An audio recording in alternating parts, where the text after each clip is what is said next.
distinguished guests, professors, teachers, dear participants, conference participants, we would like to formally open the 6th International Research Conference on Education, English Language Teaching, English Language and Literature in English. The conference is organized by the Faculty of Education and Humanities, International Black Sea University. It is a wonderful event and we're happy to observe that the conference is gaining momentum and expanding every year in almost, in terms of number of participants, the countries represented, the topics covered, and most importantly, the links between our university and other educational institutions throughout Georgia, in the region as well as internationally. To give you a clear picture of the conference geography, let us list the participant countries: Georgia, Turkey, United Kingdom, Egypt, Azerbaijan, Canada, Ukraine, United Arab Emirates, Iran, Iraq, Kazakhstan, China, Oman, Jordan, Turkmenistan, Nigeria, Spain, and Russia. We would like to thank the administration of International Black Sea University for making this conference possible, and would like to invite the rector of the university, Professor Dr. Ilyas Shalokov. It's my pleasure to welcome you all to this very important event, and welcome all you to International Black Sea University. Well, education is the topic we every day talk about. I mean, if I ask you, coming from different countries in the USA, in Canada, and those developed countries, I mean, if you talk about that, I think yes, because this is the topic, every day, the conditions, the economic conditions or the attitudes towards education changes. And we know that public education firstly started 19th century. There were many discussions if public education is good or not. And today, public education is the main thing, and without taxes, our governments serve to public. And then, as a university, of course, International Black Sea University in Georgia is one of the leading institutions working every day very hard to to implement very high standards of education in the country. Not only in the country, maybe also in the region. In our university, we have programs mostly in English, starting from '95. And after 2012, some programs also in Georgia. We very much emphasize also student enrollment in curriculum development and also in other activities of the university. Well, once accreditation center in Georgia started accrediting universities in Georgia, there are of course many different rules that we have to follow. First I remember when I looked through, I myself liked, but many of our colleagues say, well, look, this is only formal thing that we should maybe not that much concentrate on. And I said, no, I don't think these are formal. These are the things many years applied, researched, and now today they are asked to follow us. Of course, there might be something to discuss, but I think these are the things that we have to 100% follow. What they ask, for instance, they ask student enrollment to curriculum development. They ask employers enrollment of curriculum development. They ask graduates enrollment of curriculum development. And I think these are very, very important. The dimensions every day change. And then once I meet our graduate and ask, what lacks you face when you graduate? And then if I take this into consideration and apply to the curriculum, that really works. This is very much important for me to us to work, to meet all the accreditation standards, not only in Georgia but also there are international accreditations, and we are also working on that issue to get the international accreditation too. And if you look at these standards, you see most of the things over there too. And of course, we are in the university for so many years having different services for our students, like career planning center, where students, where we help our students to get the job. And before yesterday, here we held a job fair where there were about 30 companies, leading companies in Georgia, came to the university and selected students for different positions in the companies. Internationalization is very important for us. That's one of the strengths of the, I think, IRCEELT.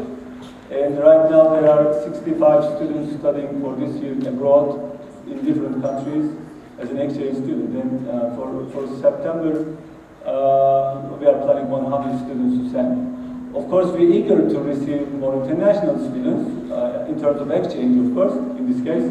Well, we don't have that many, but we are very much, working on this issue to bring more international students to Georgia. You know, so many years we are, working on it, and I know once a person comes to Georgia, they definitely next time, and I think there are newcomers here, and I'm definitely sure that you next time will try to come to Georgia again.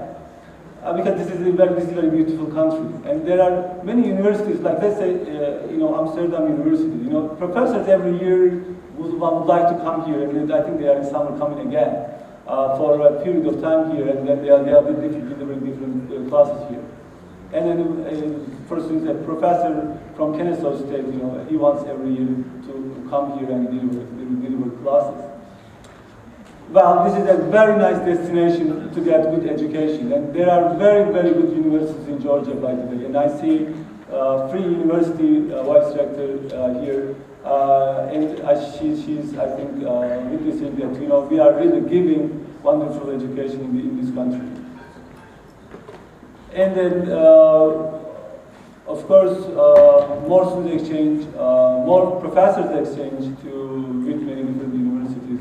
Internationalization, as I said, is very much prior to us also. Again, and then social activities of the students are another thing that we very much here concentrated.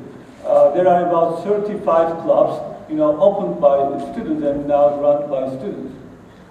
Well, this is really good.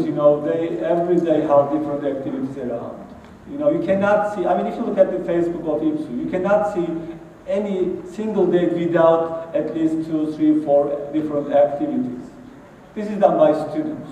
We always say, we go ahead, and if anything you ask from us, we are here. And we are very much welcome working with the students. Before yesterday, students brought like a list, 10 items that they faced like a weakness, let's say in the auditorium or let's say in different places of the university that we maybe cannot see it. Once we enter here, there might be something around and we cannot just simply see it and correct it. But students bring it, and I might definitely wrote the name, oh, you do that, you do this, and let's correct all the things. Students are open to visit anybody, any starting from rector to anybody at the university. We are well, maybe I remember, at 12 midnight, students wrote me, well, sometimes called me, but well, I understand that this is not the way, but still, this shows the attitudes of us towards students. I think that makes the success. You are here going to discuss very important issues. I think there are others coming in the morning, and they are not all here today. Then this sessions will be tomorrow mostly, I think, and I'm sure they will join. And we will have, I think, these 2 days, 1 month full day, wonderful sessions. And then, of course, we hope to benefit from your experiences from different countries. And then, hopefully, these texts are going to be published, I think, yeah? They are already published, or? Already published? Will be published, yeah, and then you are able to get the publication soon, and then we will benefit from it. Well, there are many things to talk to you, but you have a long day to work. Well, I'm very happy to see you all here in Georgia, in our university. I'm saying again, we have this conference again every year. Please join us again next year. And enjoy being here in Georgia. You will see wonderful people. We had guests from Portuguese last year, and You know, they said, let us leave the city ourselves, you know, let us see the city ourselves, you know, you don't need to take us. Okay, we left them to the city and they themselves all day, you know, spend time here in the city. When in the evening we met them and, you know, well, hopefully you spend good money here because, you know, economy is money in the country. Well, they said, no, we didn't spend. What happened? How do you think what happened? Yeah. Due to hospitality. Yeah, with hospitality, you know, all around they were called to have wine together. Of course, they didn't pay because the people around invited to, oh, you are foreign, come and drink wine together and have lunch together. They said, we didn't spend any money, you know. Well, but I wish you to spend some money here. And please, once you go back to your country, disseminate this information about the country. You know, once we work one by one, that makes us all strong as a country or as a university. Well, I wish you good luck during the session and hope to see you here again. Thank you. Ministry of Education and Science of Georgia does utmost to support Georgian educational institutions in their endeavors to develop research and improve and sustain the quality of teaching and learning. Today we have a special guest from the ministry. We would like to invite to the stage and give floor to Deputy Minister, Head of Higher Education and Science Development Department, Professor Dr. Irina Darcia. Well, I would like to say that today in the morning when I saw the program of the conference, I was really very impressed. Despite the fact that in Georgia we very often host different international conferences, still I would say that this conference is really one of the most impressive we had in current month. It's very impressive because it covers so many countries, so many regions in Georgia, also abroad. We have participants from Europe, from Asia, from Africa, from US, from North America. As I'm informed, the conference, there are 90 participants and 160 will be taking part, will attend the conference. This is really very impressive and congratulations to the organizers for such good promotion of their conference. I would like to stress the importance not only of international collaboration with the different countries and different even continents, but also collaboration between different universities of Georgia. And I'm especially happy that regional universities of Georgia from Batumi, Kutaisi, Tel Aviv, etc. are attending or participating in the conference. So such conferences helps us not only to make and to strengthen not only international but also national networks, which sometimes it's much more difficult. I would like to say a few words about the importance of the conference. It's dedicated to education, to educational issues, to teaching and learning problems, which is one of the challenges we have in our country, and at the same time it's one of the state priorities.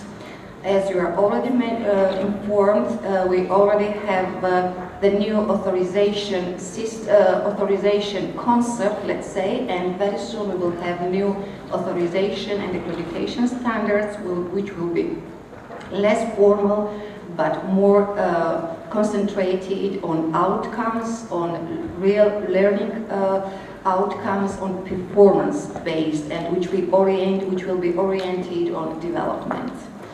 The conference is important because it's dedicated to teaching and learning of English, in literatures in English, because English is one of the key instruments for internationalization, which is again one of the priorities of any really high quality institution and of our government as well.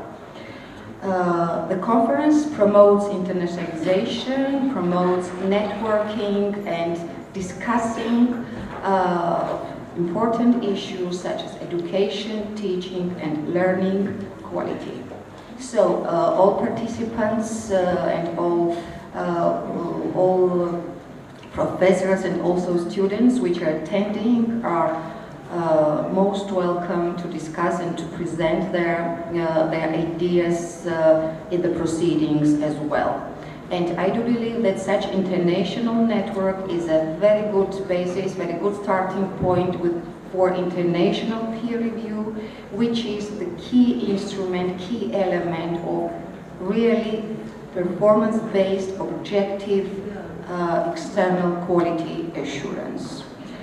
As we are in Black Sea University, I would like to congratulate the administration, the professors, the organizers, the conference and of the university for such successful event. At the same time, I would like to express the gratitude on behalf of the Ministry for active participation of International Black Sea University in International Science and Innovation Fest we had in Georgia in November of last year.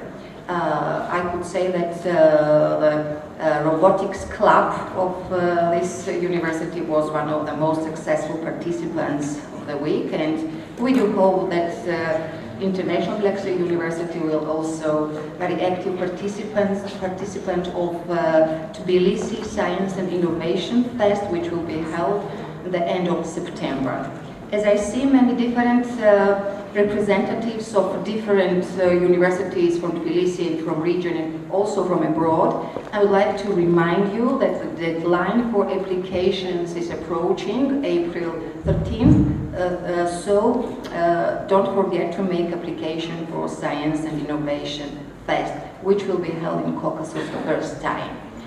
Thank you once again, thanks organizers, and I would like to, on behalf of the Ministry of Education and Science of Georgia, I would like to wish you every success, and I would like to wish to our international colleagues to enjoy their stay in Tbilisi and in Georgia. Thank you. International Black Sea University has close cooperation with the U.S. Embassy to Georgia.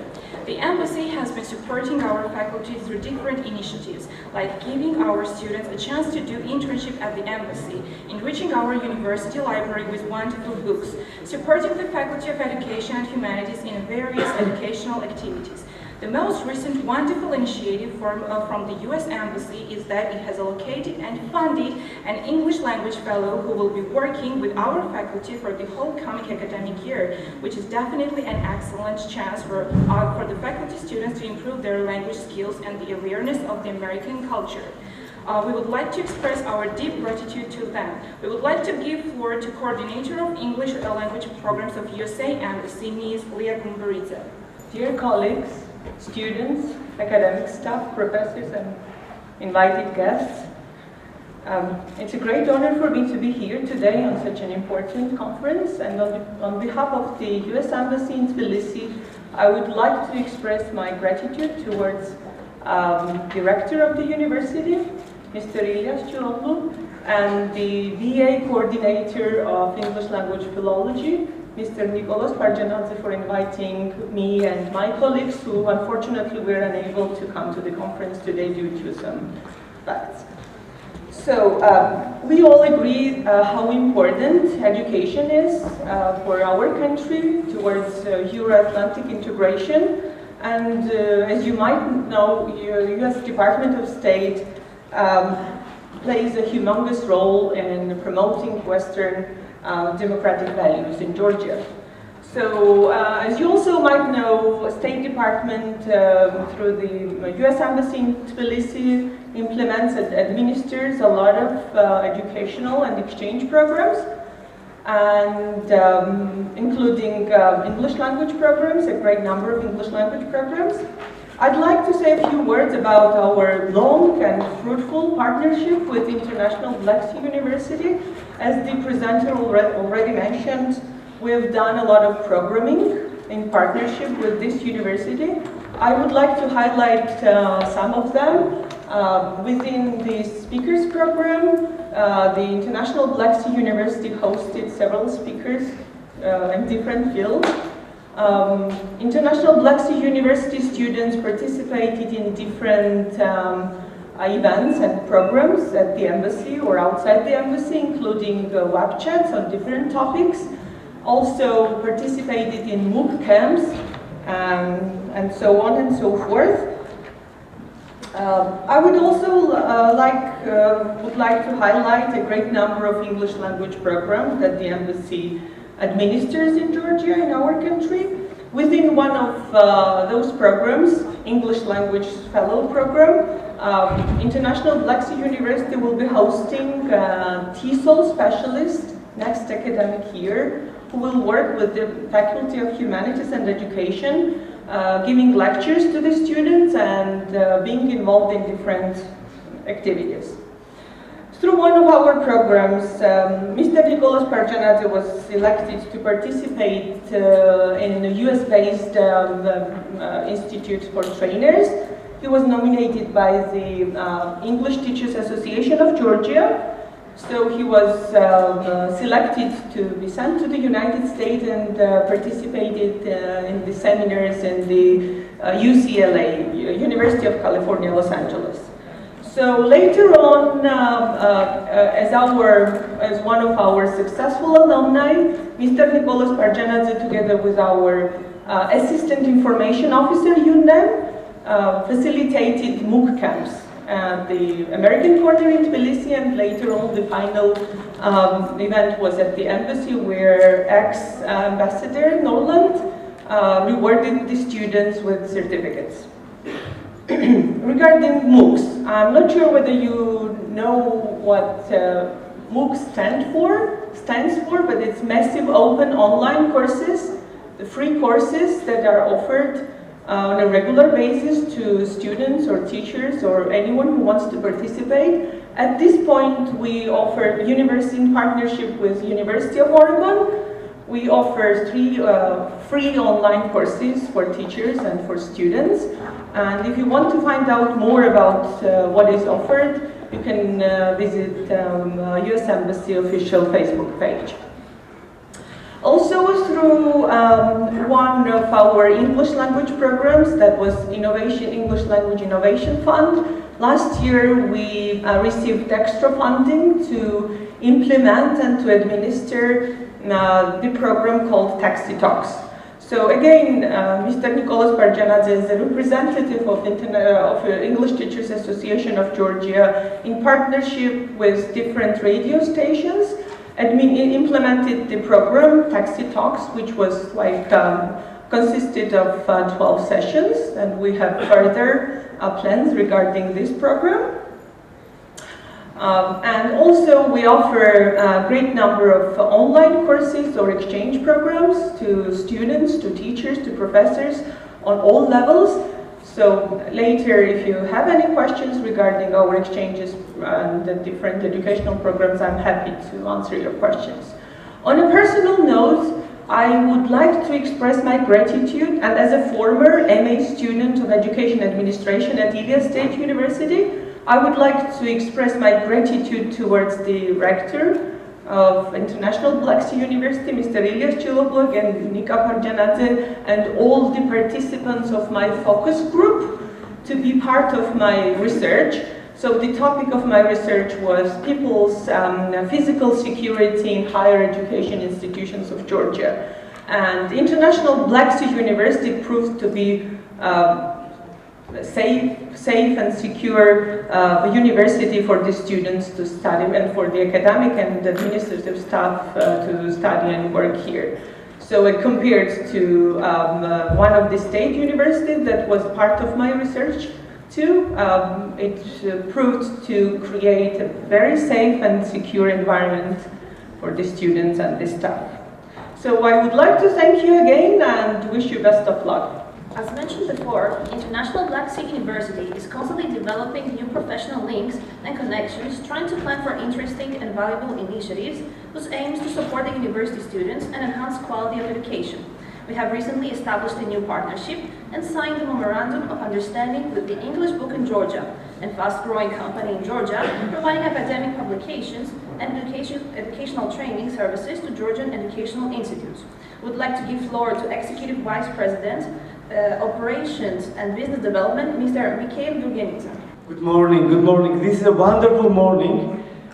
We are very happy to be part of this wonderful conference, and we thank INPSU for this, International Black Sea University, and let's give a very good applause for this wonderful 2 days. English Book in Georgia has been on the market since 2006, and since the beginning our aim is facilitate the English language provision in Georgia. And this wouldn't be happening without great partners like such as International Blacks University.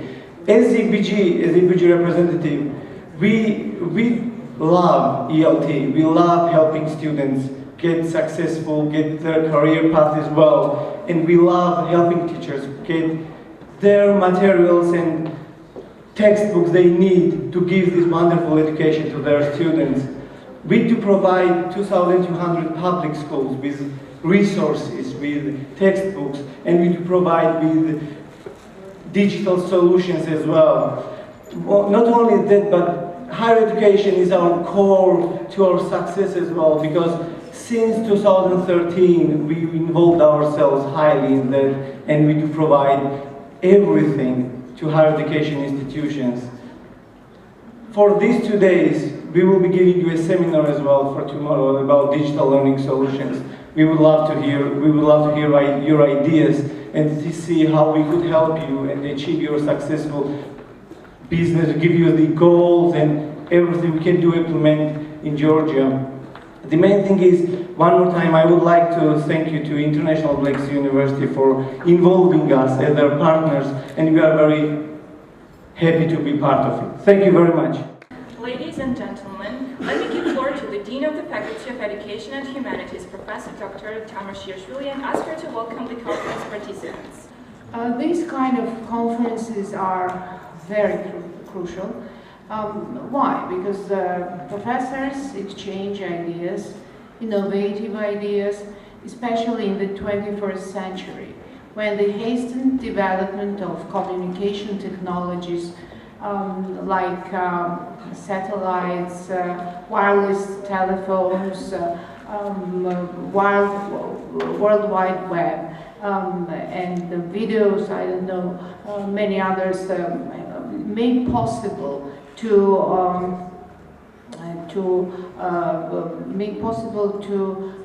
make accessible the images and sounds that are produced in one corner of the world on the other side of the globe. So recently we have attended numerous doctoral dissertations in the educational field, and I'm amazed how often doctoral students choose the topic of research, the innovative technologies. For example, recently we had the doctoral dissertation that was defended 10 days ago, I think, and you all know probably website Edmodo.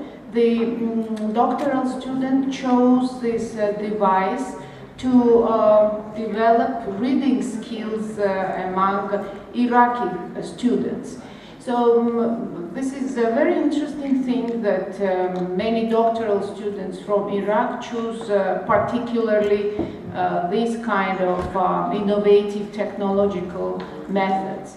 And the thing is that these students underline that due to climate in Iraq, due to geography, so it's very hard for students to concentrate on reading. So the temperature is 45 or 50 degrees above Celsius, so the students are unable to concentrate so much on reading. And the lecturer uses this device to interact with students even after midnight.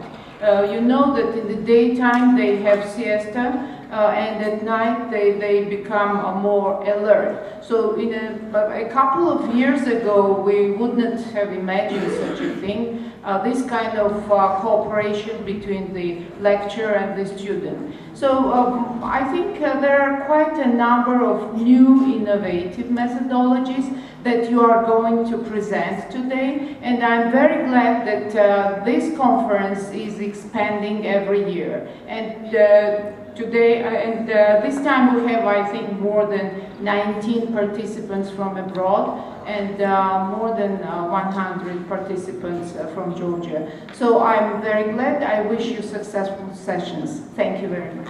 The Faculty of Education and Humanities is publishing the Journal of Education in Black Sea region. The aim of the journal is to publish high-quality manuscripts that are of international significance in terms of design and findings by encouraging the collaboration with international teams of researchers to create special issues on these topics.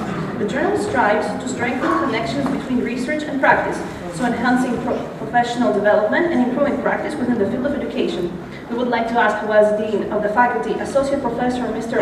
Mehmet Şakiner to present the journal.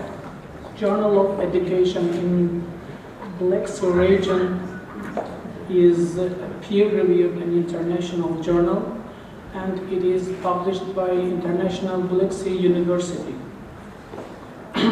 And the Journal of Education in Black Sea region is a successor of Journal of Education. And the journal is online and printed. It has online and printed version. And the journal publishes research manuscripts in fields of education, innovation in education theory and practice, curriculum and syllabus design, assessment of knowledge and skills, education psychology and management, teacher development, English and other foreign languages, teaching methods and other practical didactic which would be of interest to an international readership. The aim of the journal is to publish high-quality manuscripts that are of international significance in terms of design and financed by encouraging the collaboration with international teams of researchers to create special issues in education and strives to strengthen connection between research and practice. And the editorial team, Journal of Education in Black Sea region has editorial members from different countries in the world, like from USA, Canada, some European countries, Turkey, and some Middle East and Asian countries.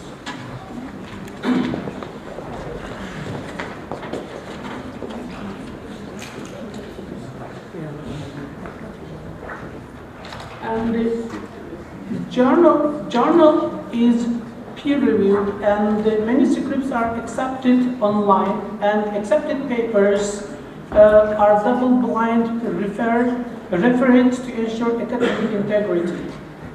And this is the review process of the journal. Manuscripts. And the Journal of Education in Black Sea region is indexed by many international databases, and as well as the National Library of Georgia, like International Scientific Indexing Services, Open Academic Journal Index, Information Metrics for the Analysis of Journals, Advanced Science Index, Academic Scientific Index Journal, the journal's impact factor, and the Director of Research Journals Indexing, Academic Research Index, and Index of Turkish Education. And also, Journal of Education in Black Sea region is being evaluated by some indexing databases. It's under evaluation. And the Journal of Education in Black Sea region has impact factor, and it has been evaluated by International Scientific Indexing and has got an impact factor value based on International Citation Report for the year 214 and 15. And you are welcome to publish your valuable papers in International Journal of Education in Black Sea region. Thank you. The Faculty of Education and Humanities is employing student-centered approach, trying to help students gain not only knowledge, but special academic and employability skills. To do so, the faculty is organizing annual student conference whose aim is to provoke students' interest in expanding their knowledge, skills and expertise, improve their English and develop interest in research and professional growth and development. We would like to ask coordinator of BA English Philology Program, Associate Professor Dr. Nicholas Parjamidze, to award this year's winners and give our students certificates and memorable prizes. So actually this conference is really important for us because we are trying to promote students and give them more courage and I don't know, self-esteem to push themselves and to have courage to communicate with the audience, to gain skills of communication. And every year we are growing, we are improving. The quality is actually raised. So I would like to thank all our students for this active participation, and now we would like to give some presents to them.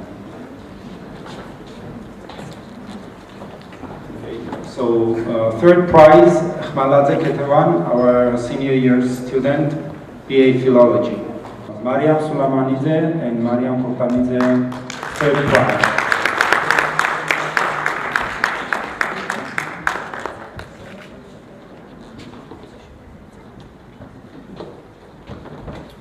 Nodar Khutsishvili, third prize. He's our freshman student, very active one. We are proud of him.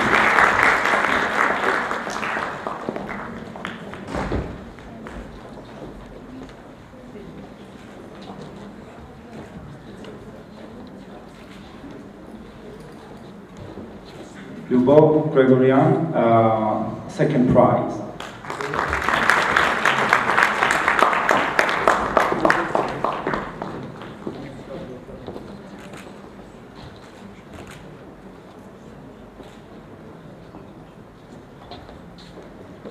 So Guranda Khabeishvili, senior year student, first prize.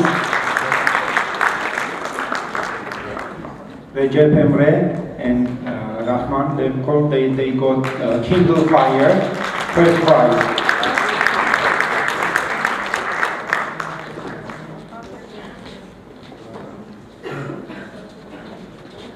And Ekaterina Kvantaliani, our MA student, first prize. She also got a Kindle Fire.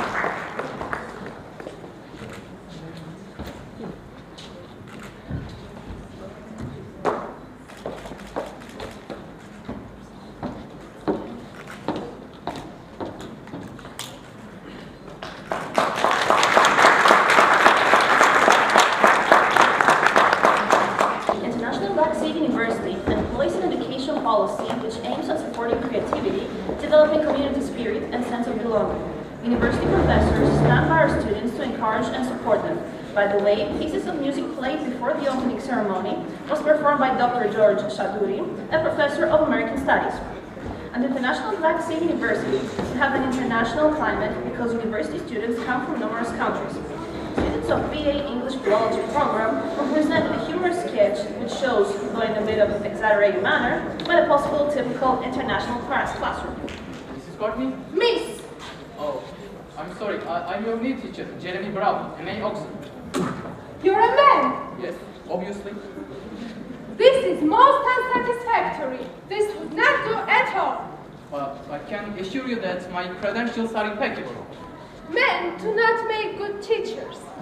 I distinctly requested the local authority to send me a woman teacher, especially after the unfortunate incident involving Mr. Warburton.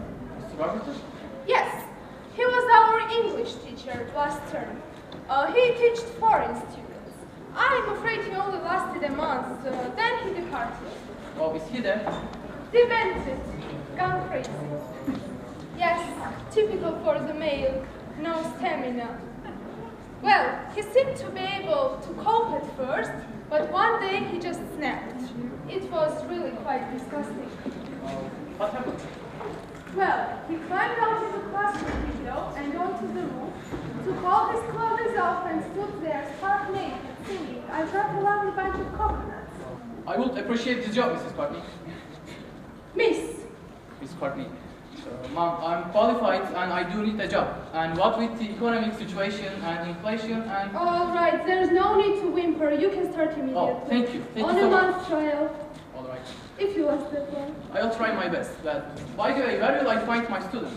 Room 5 down the corridor and turn left. All right. I am looking forward to meeting them.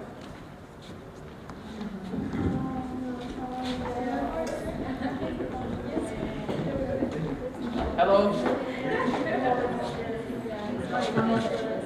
Quiet, please. Hello. I'm your new teacher, Jeremy Brown. Oh, you professor. Yes. Hey! Silence, you. Oh, that's better, thank you. Would you like to sit down, please? I will take a note of all your names, nationalities, and occupations.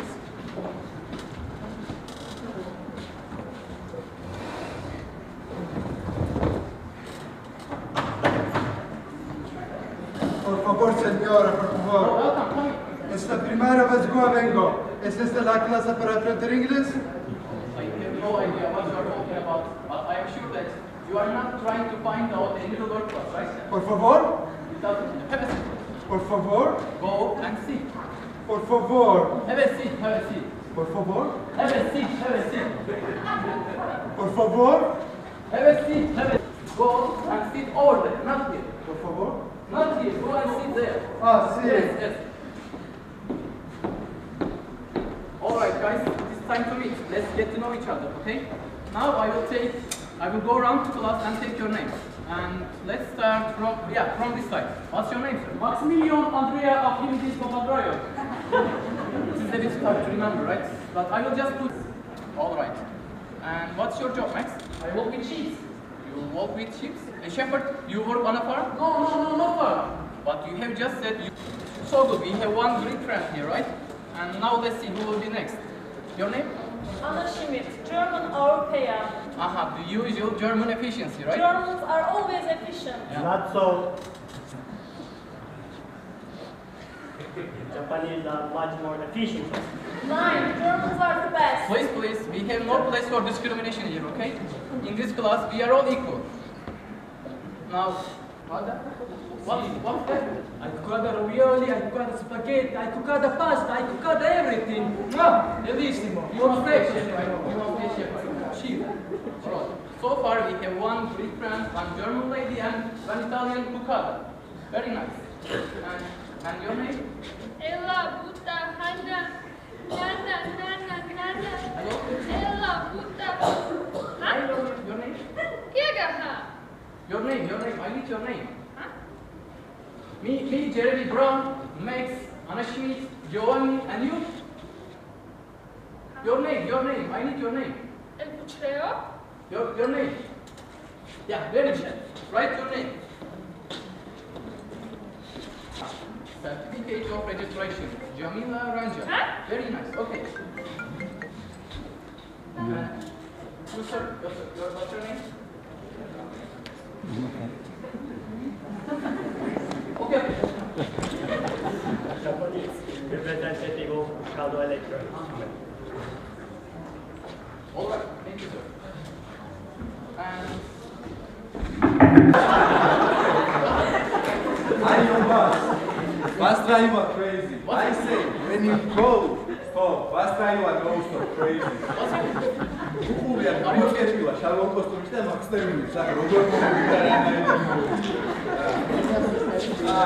I buy a phone. Oh, did you buy a phone? No. Shop assistant crazy. I asked how much. What did they tell you? 500 pounds. And what did you tell them? I asked how?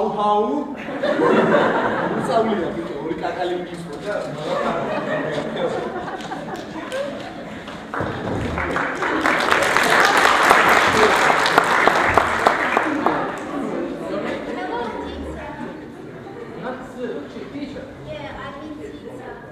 You work on it. And after you finish this wonderful course, what shall you do? Teacher, I want to teach English. Tonike? Yeah. And Tonike, where do you work? Some support less better. I'm over. I good boy. No You're one good Georgian boy, right?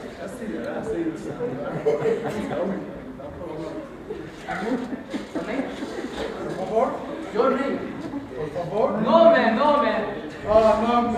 Juan Cervantes para servirle, señor. You look into a what nationality you are, right? Por favor. Spanish.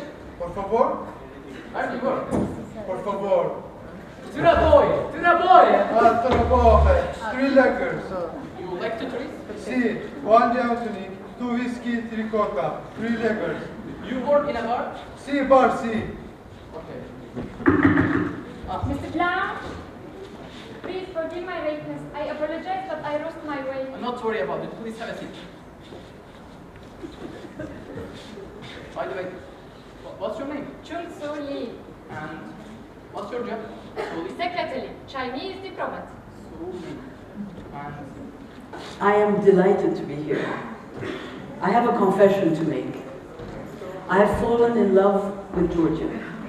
Really, it is an amazing country for me. My name is Dina, as you heard, and I'm Egyptian. I swear to God, yes, I'm Egyptian. Do you know that we have white Arabs? And there are also white Africans. And I'm one of them. I'm honored to be here today. And I have to thank, first I'll start by thanking wonderful colleagues, wonderful friends, and new friends that I've made. First of all, I want to thank the Dean of Faculty. We had a wonderful conversation, Professor Tamar. The Vice Rector, Professor Natala. The Vice Dean, I can't see him here, Mehmet. A wonderful friend and colleague who has shown me the Georgian generosity that your rector talked about today morning, Professor Nikolaos, I don't know where he is. Ah, there you are. And the lovely Professor Ekaterina, who's impressed me with her elegance and her heels. I can only wear flat shoes. Thank you for a lovely evening yesterday. I really, really loved it. And you know, when I have these, I've traveled a lot, and I pray to God that one day that I'll come back to Georgia, God willing, and see more of your beautiful country, because I'm leaving tomorrow. I'll be very honest, another confession that I have to make. I had prepared a presentation for 45 minutes, and I have shortened it. But so sometimes, if I go a little fast, I'll be here all of today and all of tomorrow. So if ever you want to ask me any questions, I would love to have a conversation with you about what I talk about today. And I will also be listening and attending a lot of your sessions. I'm looking forward to that very much. So without any further ado, I'll start. You know, we have to have our lesson plan. I'm going to talk about the facts of English. I'll talk about the changes in English language. I will also talk about the changes in teaching and learning. And finally, we'll try a bit of futurology, looking at the future. I don't have a crystal ball, but we'll make some predictions, and you can share with me later on what you think of these the future outlook for teaching English all over the world, and also teaching English in Georgia. I just want to start by defining the lingua franca so that we are on the same page, all of us. A lot of you are Georgian, a lot of you are from Turkey, or a lot of you are from many countries in the world, and we don't share the same language. I speak Arabic, you speak Georgian, and so on. So the common language that we are sharing today is English, and so it's defined as the lingua franca, the common language between people from all over the world. And what is interesting is that English certainly is not the first lingua franca. If you go back many years ago, Latin, Aramaic, and then the more modern lingua francas are French and Spanish and so on. I think in your part of the country, Russian was a lingua franca too. So this is a new and interesting phenomenon, because English has a special place as a lingua franca.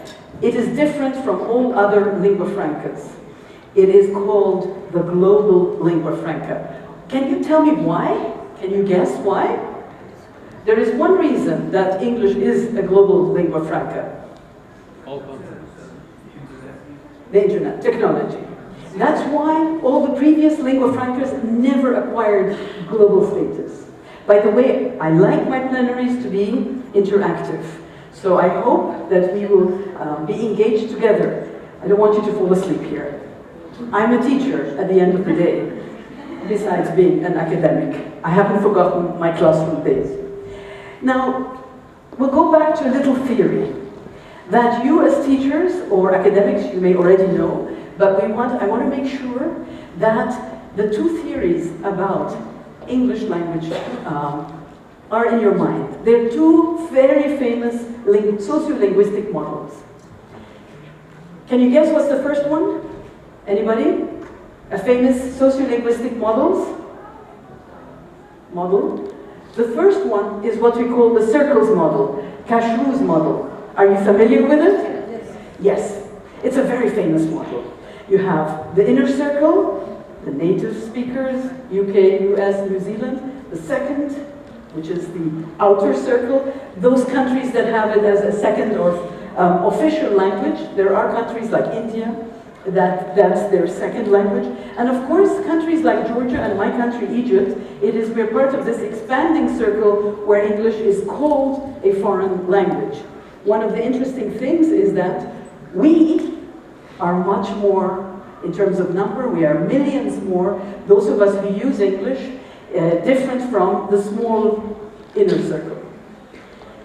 Now, what's the problem? This model has been critiqued. Like all academics, we come up with a model and then it goes out of, not out of fashion, but we realize the weaknesses and a new model comes to replace it. The weaknesses, I will just briefly discuss them, is that, frankly, it has been agreed now, there is consensus among the L2 researchers, that you cannot really define the difference between EFL and ESL. It is really very difficult. You cannot say what is a second language and what is a foreign language. It is just difficult. So those two circles don't make sense in relationship to each other. And of course, the fact is, a lot of us are not using English to speak to the native speakers. We are using English to speak to people from different countries in our region. So this is something that, why this model is no longer really relevant to us. And the labels, EFL, ESL, are now going out of our field.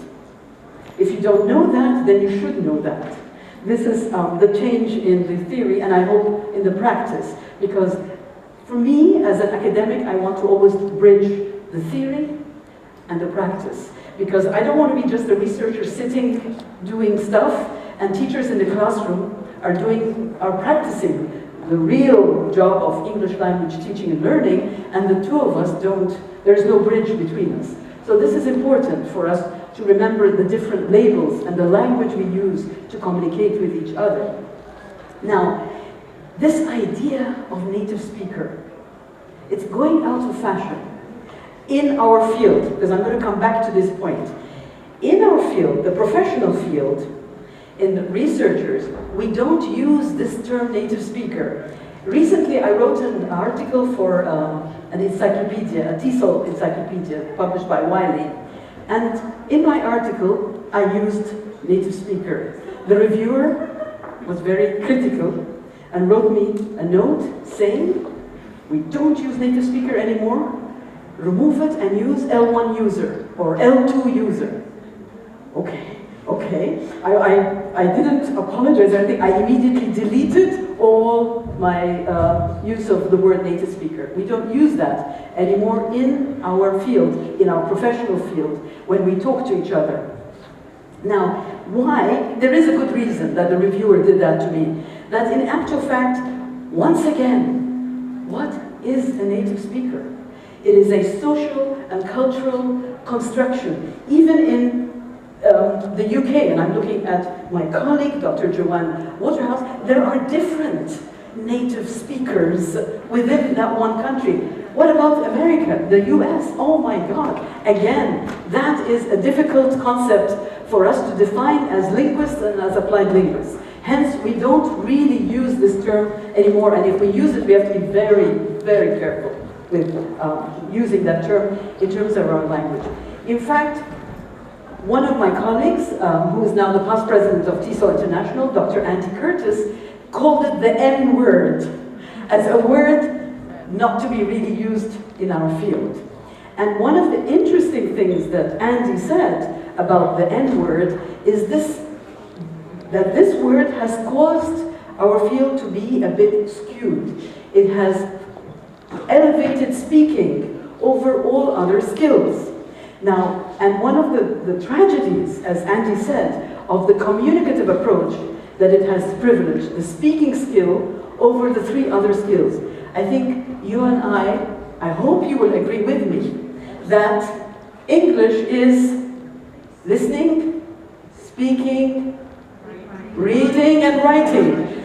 We shouldn't have. And the communicative approach, unfortunately, focused and privileged speaking, and this is where we really have to start again, going back. And I'm sure with the Common European Framework reference, we are designing our curricula with the focus of the 4 skills. I'm certain of that. And so the idea is that there is no native norm, but what we teach, especially if we're teaching in a university, like in my university and here and in the International Black Sea University, we are teaching a standard variety of English. And we want to always remember, as professionals, it is one variety of English. It is not American, it is not British. We don't use these labels. It is the standard variety of English, educated English or edited English. All right, this is something we always have to keep in mind. This is the new model, or the latest model, because models will come and go as researchers collect data and come up with new theories and new models. This is the WE model, World Englishes model. I don't know if have you ever typed in Microsoft Word the word Englishes? Yes? And it marks it red. And it marks it red. Thank you, Professor Natala, because Microsoft dominates. In fact, Microsoft has a huge impact on language. Can you imagine? Microsoft tells us it's wrong. My friends, Englishes is correct. There is no longer one English. We talk about Englishes, and if you try and talk about English, you are not on the right track. It is Englishes. Remember this. And I like that about the Microsoft. Now, one of the things that I wanted to point out, if you look at the chart, do you see Georgian English? No. Do you see Egyptian English? No. Do you see Indian English? Yes. Kenyan English? Yes. Okay, why isn't there on the World Englishes model Georgian English and Egyptian English? It's neither status nor official language of the country. Remember, the World Englishes model does not stipulate that English has to be a formal language or a second language, but it is defined by the level of proficiency of the population. Unfortunately, in my country, the proficiency level of English in general, we are 90 million people. It is maximum A2 in general on the Common European Framework. The Egyptians graduate from schools and university at A1 and A2. So that's why there is no Egyptian English. We have a long way to go for my country. And I hope, Georgia, since you are a smaller country, you can do it much faster, I believe, than in my country. And one day we will see the different Englishes on the World Englishes model. Now, just to summarize in terms of the theory, we talk now about English as a lingua franca. Have you heard the term ELF? ELF?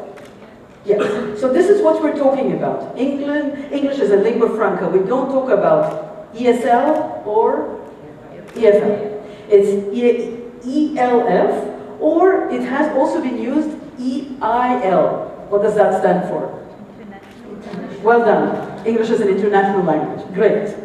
These are the common terms we use now in the literature, and that what it means is that when we come to talk about speaking, the different varieties are acceptable. If an Egyptian speaks English, you know, we have in my country that we don't hear the B and the P, we just can't hear it. I think in different L1s, they have an impact on the pronunciation. That is a variety. In Egyptians cannot say the, they say the. because we don't have the th sound. This is an Egyptian variety of spoken English.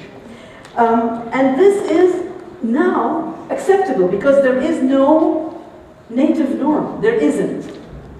This has to be clear. Whereas English as a foreign language, it was the whole idea is that I am learning English in order to communicate with the West, with America, with New Zealand and the UK and so on. And so that's why it has changed. And of course the theories now of language contact and language evolution overshadow the theories of L1 interference and fossilization. We've moved away from this idea of error correction in that old sense. And now, code switching, do you know what code switching, what is code switching? Yes, you flow between your L1 and your L2. Now, you know, I speak both. My most comfortable zone is with my colleagues back home, where I can speak English with some Arabic, or I can speak Arabic with some English. This is Dina, this is me, this is how I am. I'm very comfortable. Now, of course, what do I have is a filter, because I have to keep the Arabic back, and speak to you only in English. And I am under what we call cognitive load, because I have this filter in place. And so, in the old model of EFL, code switching, L1 in the classroom, was this acceptable? It was not acceptable. And so this is the change that has happened in all the theories.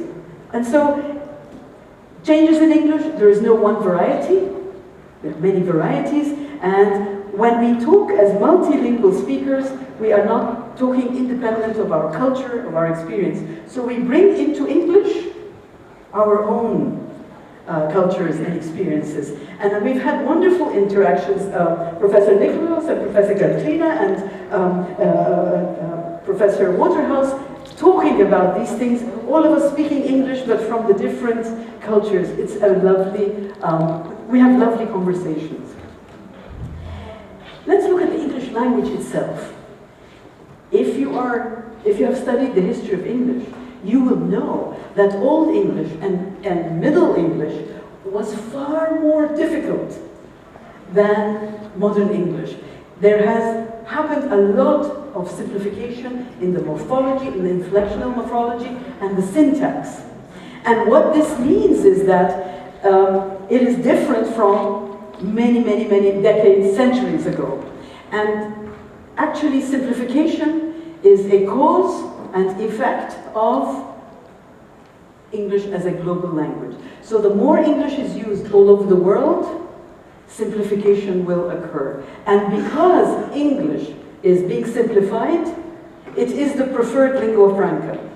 And this is why there is, I don't know if you have this, but in Egypt, China has established already 2 Confucius Institutes. Do you have any Confucius Institutes in Georgia? Yes. China is very active in trying to spread their language, the Chinese language. And there have been some academics debating, do you think that Chinese will take over English? And that, I think, for me, the linguistic argument wins. I think that with simplification, because Chinese is one of the more difficult languages, I think, yes, the simplification will win out at the end, and hence the explanation for English as a global language. Another thing that as teachers, and I beg you as teachers, remember, English changes. The English you learned maybe when you were in your youth, and if you are as old as me, it has changed. I shall.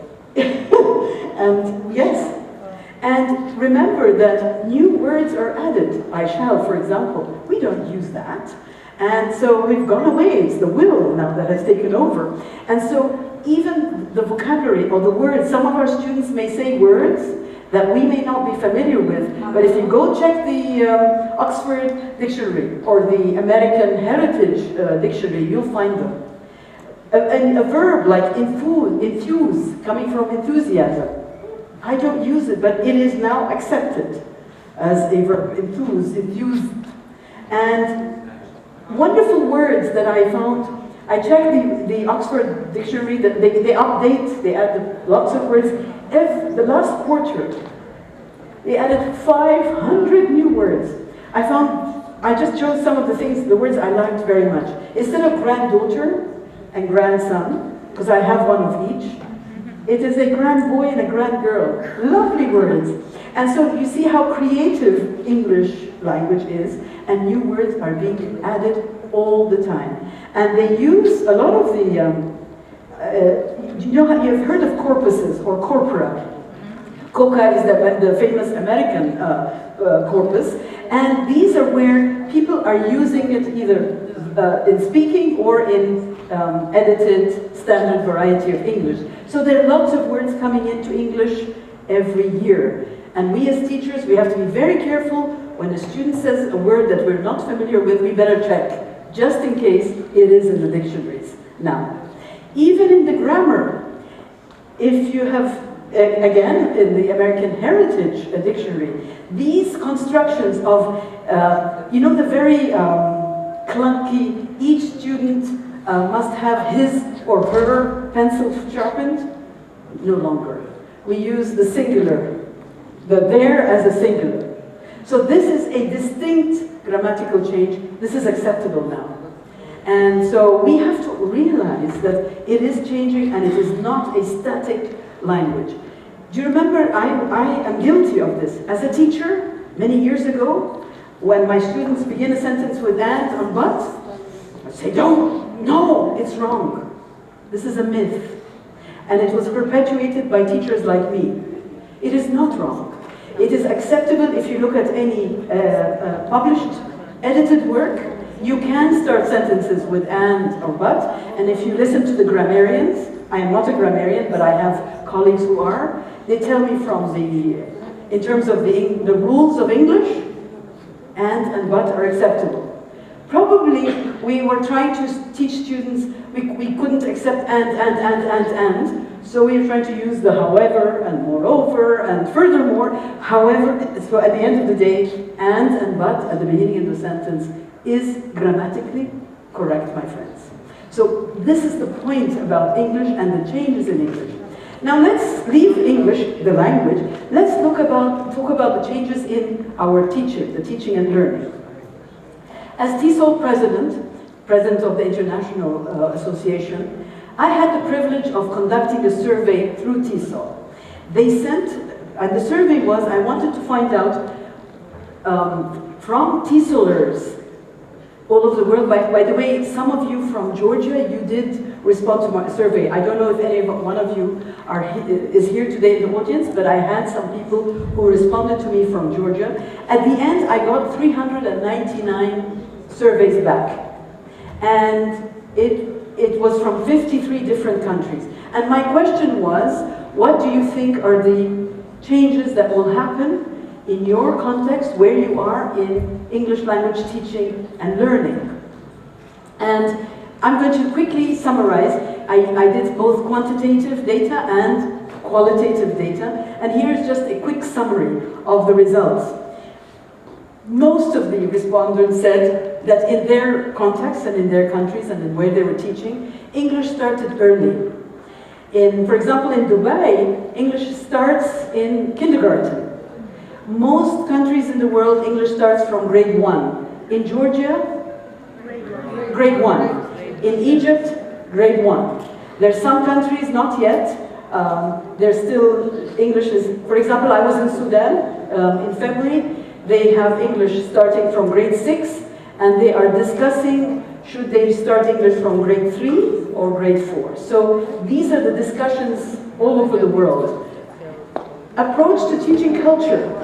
This whole idea of, do we teach the British culture? Do you remember the old arguments many years ago? Do we teach the British culture? Do we teach the American culture? And of course, what's our conclusion? Is there a British culture? Really?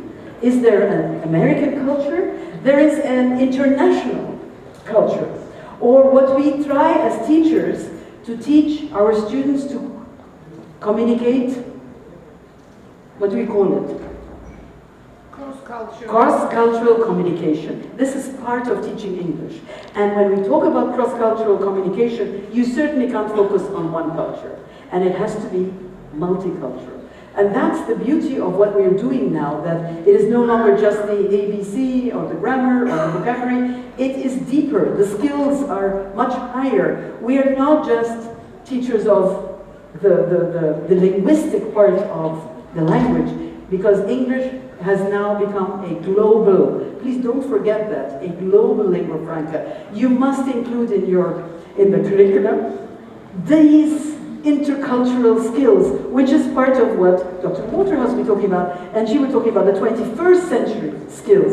And that's what we always have to remember as teachers. And of course, remember, I remember, again, I'm not very young, an English teacher. I am Egyptian. I don't have except the Egyptian passport. So when a publisher contacted me and said, Dr. Dina, we want from you some nominations of native speaker teacher trainers. Do you know how I felt? What do you think I felt? Humiliated. I felt humiliated. Exactly, Professor Natala. I really felt humiliated. I consider myself a wonderful teacher trainer. I consider my English fluent to be very good. And so I wrote back to the young man who wrote me the email, and I said, Dear X, thank you very much. However, I have no candidates for you, but I have a whole school of, or I have many candidates who are, and I used all my superlatives. The most wonderful, the most qualified, the most effective, and you name it. I wrote a whole line of superlatives, teacher trainers who are Egyptians, and then I included at the end, including myself. And I sent the email. You can imagine, apologies, apologies, apologies, apologies, but he said, unfortunately, the client in the Gulf asked for the native speaker. I am not blonde and I am not blue-eyed. And this is where, well, yeah, and this is where the change is happening in our field. That all of us, all those who responded to my survey, said that the English teacher is not about nationality or native or non-native, because that's anyway difficult to define. It's about being qualified, having teaching certification, or having a master's in TESOL or EFL or teaching English. And so this is an important, and by the way, at my university, our MA program used to be called the MA of TEFL, Teaching English as a Foreign Language. Guess what it's called now? Because we changed, the model has changed. MA TESOL.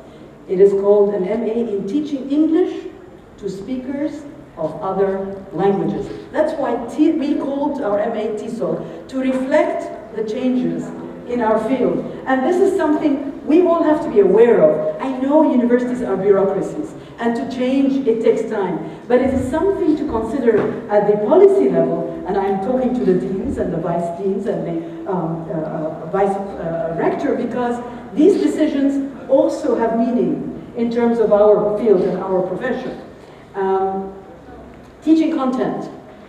Some of us, in some programs, we don't use textbooks at all anymore. It's all online. And this idea of using L1, a lot of the teachers said that we need to focus on localization of materials, that we get, when we teach our materials, we look for something that is familiar to Egyptian students. For example, we have literature that is written. We have a Nobel Prize, Naguib Mahfouz, he's a Nobel Prize laureate, and his works are translated into English, and we can use this as part of our teaching English, because it's familiar to our students. Of course, all teachers said, we no longer do lectures, of course. It's all student-centered, it's all task-based, and we focus on the higher skill of critical thinking. Technology, no doubt. And the last thing that the teacher said, that they all, like you are a perfect example of teachers as lifelong learners. We attend conferences every year. Why? Why do you come to a conference? Yes, to get information, to learn. We ourselves, as teachers, we have to be lifelong learners. And what happens if we don't? What happens to us? We go back. You know what? Yes. And you know what? We become dinosaurs. By the way, it has nothing to do with age. I have seen very young dinosaur teachers, I swear. They graduate, 5 years later, nothing. They don't go to a conference, they don't.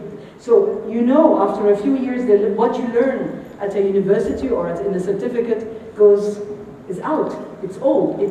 You have to renew constantly. Now, just coming towards, now I'm talking to you. We are all in the same field.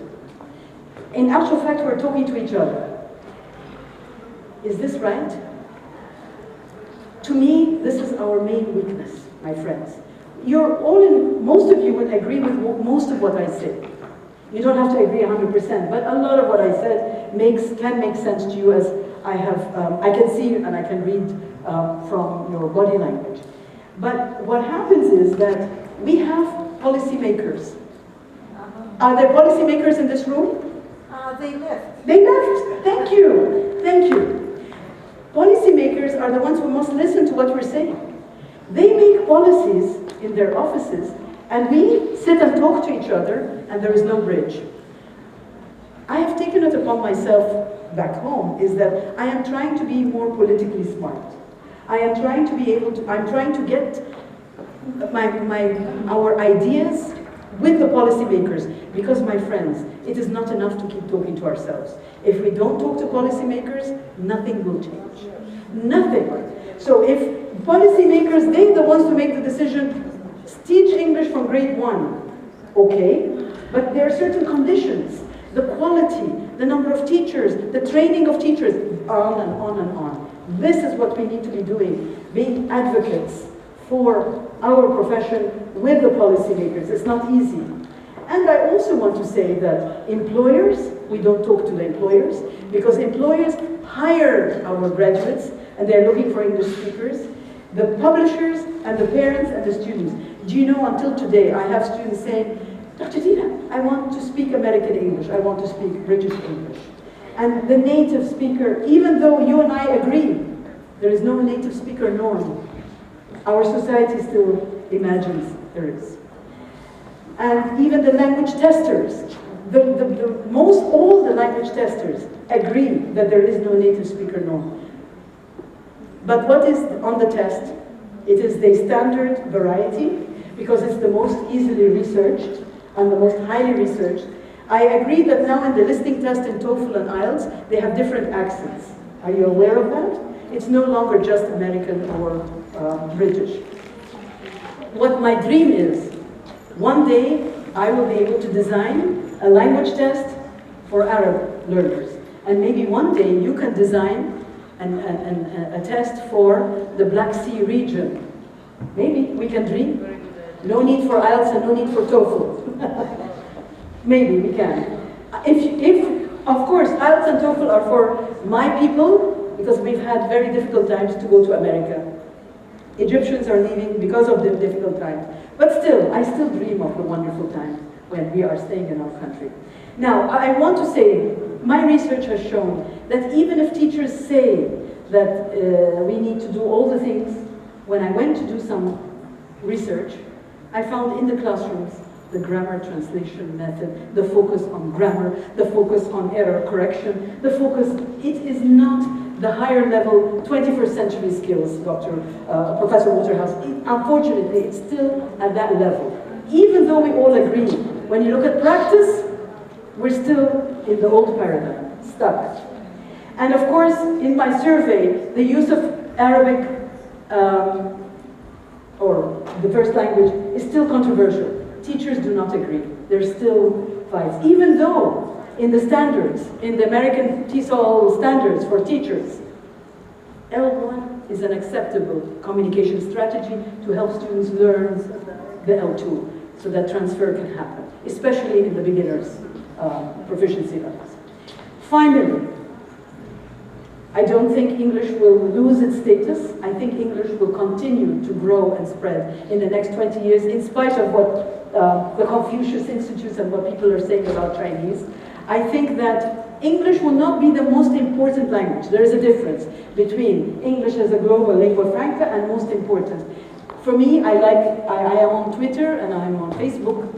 I do half Arabic, half English posts. So it is not English anymore that is dominant. What do you write in Georgian on Facebook? Sure. Sure. So English is not dominating the CMC. Varieties of English, I think we are agreed that it will increase, and hopefully we'll have Georgian English and Egyptian English.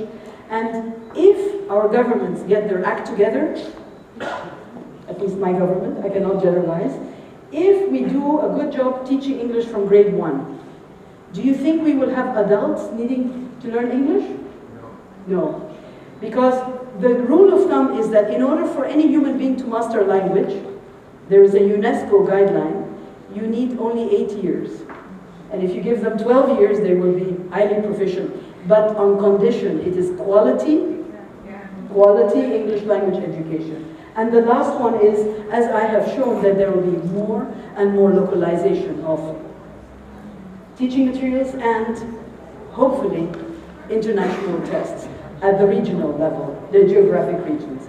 And thank you very much. You've been a wonderful... First of all, I want to thank very much Professor Dina, and it will be very difficult for me to speak after her. You know, it's like in some sports competitions, when the champion has done his work and you have to present after. So, well, I will try to do my best. I want to make a couple of phrases connected with the conference, as I am the head of the organizing committee, and I didn't want to be among greeting speeches, because I said, let me better say a couple of words just in the beginning of my speech. So I'm very glad you are here, and I'm especially glad about young people here, because as Professor Dina mentioned, there is a big gap, unfortunately, between us educators and between ministries and other people who come for greeting speech and just leave. I hope very much the representative would listen to me, because I have something to say critical about the education system. But, well, that's their attitude, and they kind of don't hear us or try not to hear us, and it's a great pity. Well, anyway, I want to start my presentation with moving silently without saying a word for 2 or 3 slides, and then I will start speaking. Just follow the slides, please.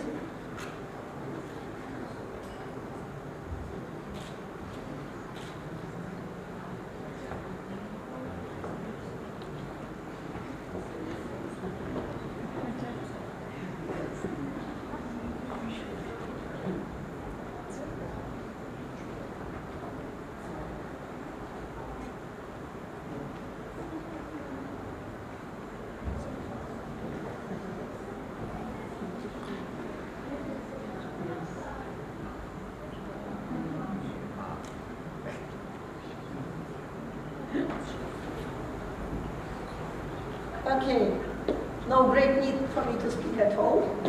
That's the role of technologies and of visual support and so on. However, I'm going to speak for about 15-20 minutes. And just a few days ago, I added to my slide one interesting comment. I was just editing somebody's article and came across the explanation of the word curriculum. And curriculum comes from a Latin word which means running. Yes, currere, Latin word. And it was very much connected with my topic. And we teach according to curriculum, don't we? We do, we have to, even if we don't like to. But, so why are we running? Curriculum tells us we have to be running in the process of teaching. And I horribly disagree that we have to be running. And I'm going to discuss this with you. I'm not a pioneer who says so, but however, this is a relatively new direction in education, the so-called slow education or slow learning. So, when I first listened to information about slow education on Euronews program, they have a wonderful series of programs about education. And they mentioned it there, and I was interested, and I started looking for more information about it. And it was difficult for me to find anything because even the computer misunderstood the term. There are the so-called slow learners, or mentally retarded children. So is it about educating mentally retarded children? Obviously not. It is about slowing down with our education. So, when I got acquainted with the materials which I could find, I remembered my childhood and how I myself was educated, not only in school but in the family as well. And I remembered the happy education that my father provided for me, and probably he did have some curriculum in his mind. Probably. I never felt it because we never ran. He followed the speed that was agreeable for me. And when he needed, he slowed down. And probably he had a list of books he wanted me to read, but that list changed in the process when a new interesting book was published or when he heard some negative attitudes about some book, etc. So I wish contemporary curricula were permitted to be like this. Unfortunately, the policymakers in education do not permit us to do these things. First, they have very strict requirements towards curriculum, but then they have very strict requirements about following the curriculum step by step. And what's the result? On paper, things look wonderful. Very good curriculum, very good learning outcomes. The list of learning outcomes is very contemporary, wonderful. All units covered, all rules learned, and what do we see? A specialist who is very unprofessional and cannot do a lot of things he is expected to do. So that's the result of our running somewhere. Now, I read a thing which was for me simultaneously funny and sorrowful. And this quotation, let me read because, well, I like it very much. According to Stanford, the pushy parent is a creature of legend. While their child is still in the womb, the child is not born yet. They get its name on the waiting list for all the right schools. Before their offspring can walk, its carefully calibrated schedule of Suzuki violin lessons, swimming galas, pony club, and private tutors. That's also that variant of contemporary education, which is in a great rush. We used to start education some 20 years ago at the age of 8, then 7, then 6. Last year, our government wanted it to make 5. Thanks God they returned to 6 because they understood it was wrong. We think that if instead of 10 years which I spent at school, they will spend 12, 13 years at school, they will learn more. I'm not sure. When I compare my knowledge in some young people's age and some contemporary young people's age, I don't see advantage of theirs. In the best case, it's the same. In majority of cases, in their age, I knew much more. Although I went to school for 10 years, although I had 5 lessons a day and not 7 lessons a day like my poor grandson has. So,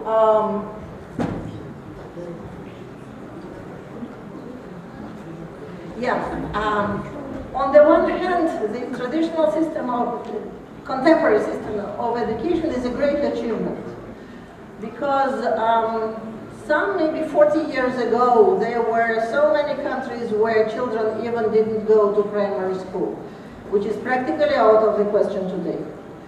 And that system, which is word spread today, is following the Western model. And I'm not saying that Western model is bad.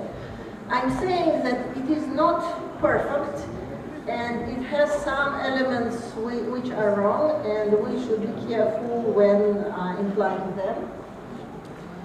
Now, the result of contemporary system, if any of you have school children, or maybe you remember well your childhood, but many of you are too old for that. So parents are hunting for grades, hunting for the number of clubs where they take their children, hunting for certificates. My cousin's grandchildren, I'm helping them with English. They every year take part in 5, 6 school Olympiads. And they're trying to collect certificates, etc. So it's a crazy race.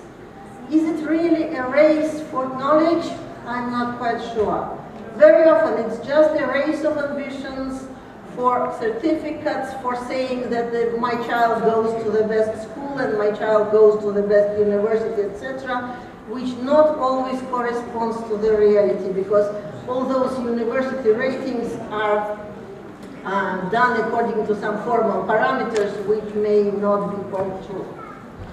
Now, to my mind, this movement of slow education is a good answer, but I wouldn't say that what they offer can become an overwhelming system of education. But my idea more is that we need a compromise between the existing system of education with its curricula, syllabi, credits, and other countable things, and the possibility for a child to slow down and to enjoy the learning process, to enjoy making discoveries, to enjoy playing educational games, to give time to make themselves understand and not just stuffing them like, you know, a turkey before the new year, which has to eat much to be fat enough to be killed for the new year and for the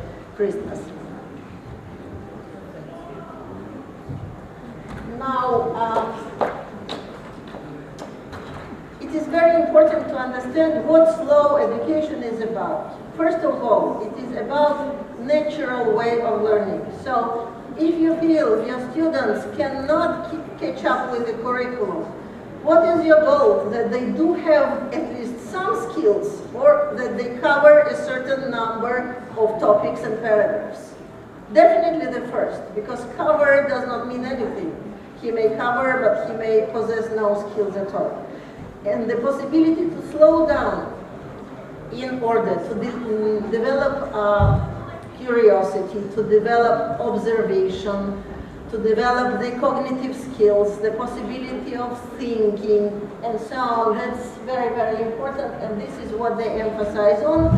And also, they emphasize on music, art, culture, sports, performances, and such things, compared to traditional lessons and lectures, which are in the frame of certain number of minutes, and so on. By the way, I like that in the middle, if you paid attention to, so what's the meaning of life? I don't know, the computers are down. So today, instead of thinking we rely too much on technology, I'm not against technology, it's our good friend, but we should rely on our ability to think as well, and this is much more important. So, this slow learning has a web page which you can find, and it formulates some main ideas of their way of teaching. No courses, instead of courses.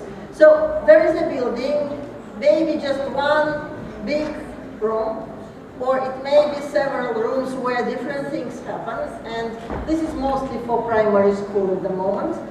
And the child comes to school without any textbooks, without anything, and the child can enter any room and participate as long as he likes, and watch and listen as long as he likes. Then he may move to another room and so on. No classrooms, no 1 hour schedule, no grades. They're not grading, because grading, especially in the first year of education, is ruining child's motivation, because those children who cannot get high grades are demotivated for the rest of their lives, and it's a big tragedy. So here we have a picture of such a classroom. You can say it's idealistic. Yes, in a way it is. And I would say there are many enough criticisms about this kind of education as well, probably even more criticisms than about the traditional education. However, in many countries they have tried to follow this movement. For example, in China, these Confucius schools were opened, and instead of the traditional contemporary Western type curricula, what they study is Confucius philosophy, but together with reading, writing, counting, and such things, of course. Unfortunately, those schools cannot get state accreditation, but still there are hundreds of parents who want to bring their children there, because they understand that they will learn much more important things in those schools. Japan, it's a different case. In Japan, for several years, they had results that their students are not doing, school children I mean, are not doing very well, and they decided to try this approach. It did not work. It did not work because, not of children, but because of parents. Parents thought that this kind of education contradicts the traditional Japanese lifestyle. So after a 1-year experiment, this approach was abandoned in Japan. But we can see a very different picture in Spain. In Spain, it was not a nationwide experiment, but it was several lands participated in it, and it was tremendously successful.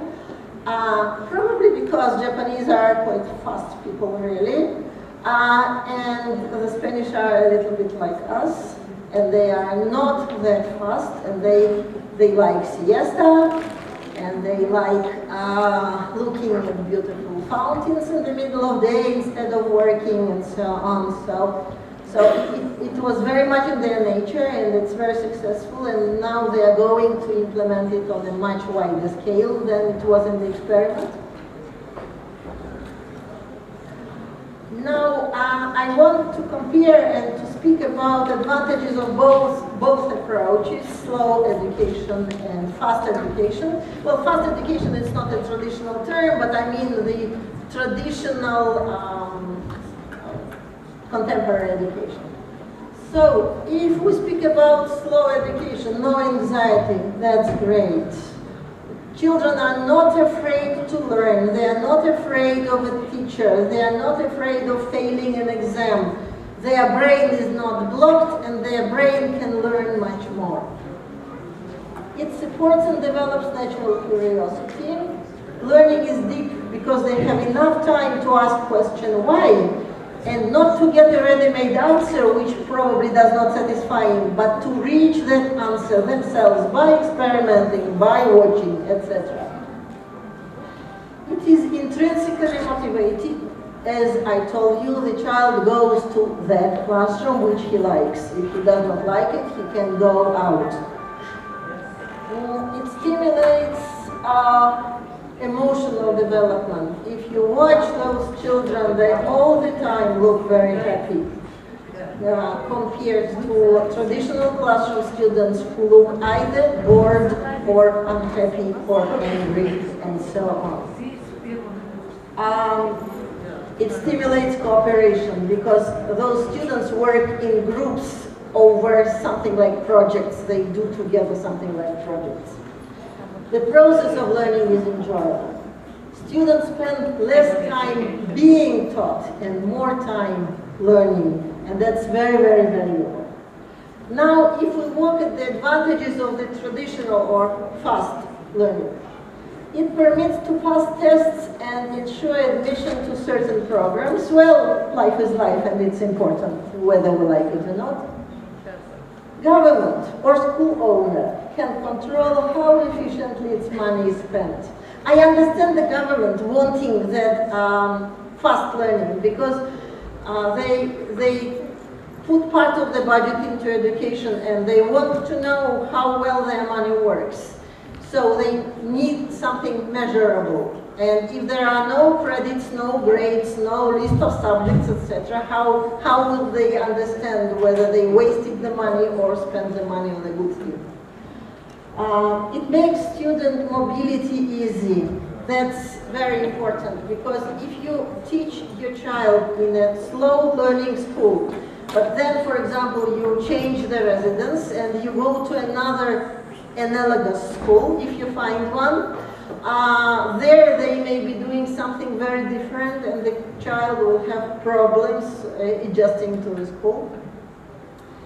And it stimulates competition. As for competition, I'm not quite sure is it good or bad. It just exists, it's part of our life, it has to be there, but sometimes, especially for primary school children, it's not very beneficial.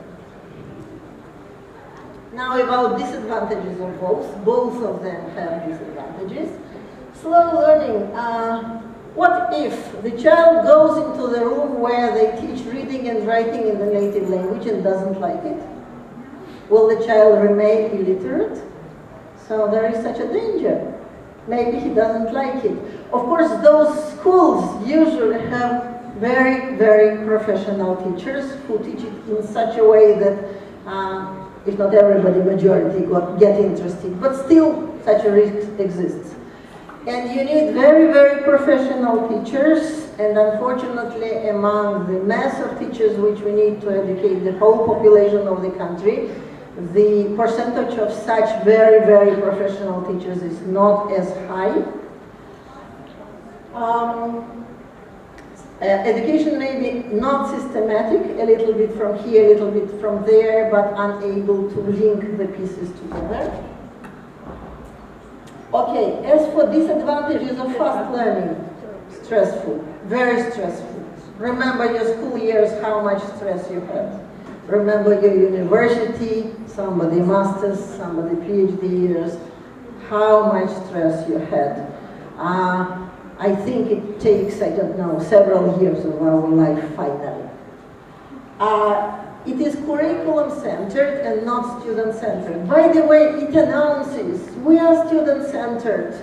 No chance, even with a very good teacher, because the policymakers are controlling us so much that in fact it is curriculum-centered, not student-centered. Well, with very good teachers, it is curriculum-centered, and a little bit, as much as the teacher manages in that minimum time, student-centered.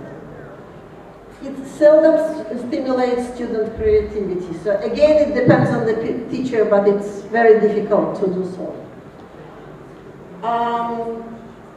Learners simply don't have time to ask questions like why and how we're running with the curriculum. Unless the students are very intellectual themselves, they probably will memorize a lot of things in the process of the education, but most probably will not develop the ability to think. And unfortunately, I have to fight some of my PhD students having this problem, to say nothing of the school children. And maybe special teacher effort can motivate students, but again, the system itself automatically is not motivating, while the slow learning automatically is motivating. Now, these two systems, what values do they pretend at least to develop? As for the traditional Western type or fast education, more and more information, more and more topics, more and more credits, more and more certificates, etc. So that's the main value. While with the slow education, what you really can do, the more you can do, the better. Again, on paper, fast education declares the same, but in practice it is not so. Standards. We want to produce, you know, like newly born chicken. All students with the same ideas, with the same skills, etc. But this is horrible. When communism used to be criticized, that was one of the main items for which it used to be criticized, and now European Union is telling us the same that Soviet Union used to tell. Produce standard students with standard knowledge and with standard thinking. That's horrible. At the same time, slow learning permits individual approach, taking into consideration gender, learning styles. By the way, Professor Dina mentioned international exams. I always say that they forget about temperaments, and that the poor phlegmatic will always fail the exam because he's a little bit slow thinker. Does he know less? No. A lot of famous scientists were phlegmatics. Of course, these reportables and measurables. Okay, that's the main value, and I explained why. I can understand it, but in my heart I'm very much against those things. And helping to be admitted to prestigious universities, to get well-paid jobs, etc. Well, that's a good value, but have you seen, have you met people who have a very prestigious job with a very good salary, etc., but who is very unhappy? Is the goal of education to make the person happy and adjust to the society, or to get a prestigious job? I think the first is much more important, and you may be a plain peasant, but if you have a good family and if you have enough products for your family members and you can spend enough time with them, you are much happier, and I'm not sure that this crazy race for certificates is good. And the main value of slow education is creativity, which I support very much. Now, I would like those who answer yes to these questions one by one, raise your hands, please. I want to see the picture.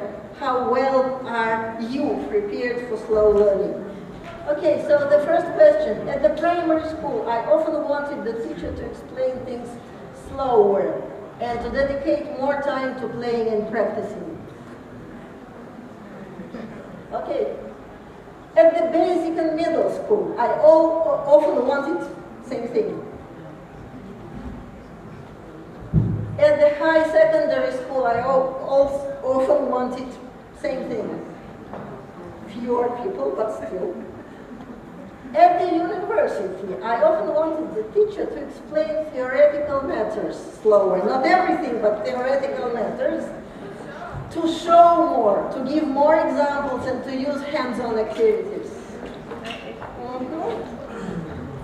I am a fast learner.